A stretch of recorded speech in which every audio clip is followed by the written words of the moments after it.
মহাত্মা বৃন্দকে জানাই সশ্রদ্ধ স্বপ্নের নারায়ণায়। উপস্থিত ভক্তমণ্ডলীকে জানাই হার্দিক শুভেচ্ছা। অনেকক্ষণ থেকে এসে বসে আছি ভগবানের কথা শুনবো আর শোনাবো বলে। আমাদের কলকাতায় কিন্তু 12টার পরে কিন্তু সাধু সেবার ব্যবস্থা হয়। আমি দেখে জানি না, আমি যখন নতুন এসেছি, 40 বছর ধরে আসবো করেই প্রথম এসেছি। তো এখানে এসে বলছে যে এখানে 12টার পরে সভা আরম্ভ হয়। আমরা 12টা বলি না, 12টা বেজে যাওয়া মানে খারাপ কথা। ঘড়িটা বলছি 12টা বাজে, এখন তো 1টা বেজে গেছে। আমি জানি না মহারাজদের কতক্ষণের পঙ্গতের ব্যবস্থা হয়।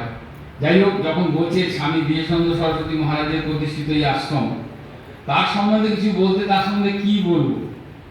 যখন রাধারানী প্রথম গোবিন্দকে দর্শন করে সে মনমরা হয়ে বসে আছে, সখীরা বলছে কি দেখে এলি, তখন রাধারানী যে কথা বলেছেন পদকর্তারা সেই পদের মধ্যে দিয়ে বলেছেন, সৃষ্টি করতে জানে না বিধি, বিধি সৃষ্টি করতে জানে না। তোর বিধি সৃষ্টি করার সাথে তোর কি সম্পর্ক আছে?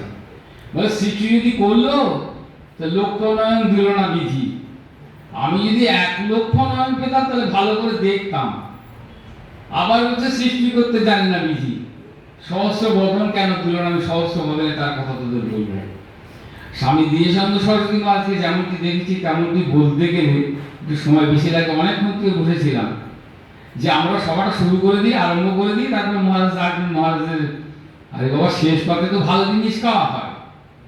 এখন ভালো ভালো জিনিস পরিবেশন হয়ে গেছে, এখন সর্বেশানন্দের জন্য রয়েছে শাক ভাজা। আপনারা কিন্তু ভালো ভালো জিনিস খেয়ে নিচ্ছেন, শাক ভাজার জন্য অপেক্ষা করবেন না জানি। তবু কিন্তু শাক ভাজা পরিবেশন যখন করতে দিয়েছে তখন শাক ভাজাটা পরিবেশন করতেই হয়। আমরা দুটো জিনিস ব্যবহার করি। আমরা যখন বলি তখন কিন্তু ভালো করে বলি, কিন্তু মানেটা বুঝতে পারি না। দেখা আর দর্শন। সেদিন একজন আমাকে বলছে আমি গুরুদেবকে দর্শন করে এলাম। ভাই দর্শন করে কি দেখিয়ে দে বলো। বলছে না না, গুরুদেবকে দর্শন করতে হয়। আমি তো বলি না, আমি ওই একটা কারখানা করেছে এই জায়গায়, সেই কারখানাটাকে দর্শন করে এলাম। বলছে না, ওটা হলো না। কারখানাটা দেখা হয় আর গুরুদেবকে দর্শন হয়। দুটো শব্দের ব্যবহার।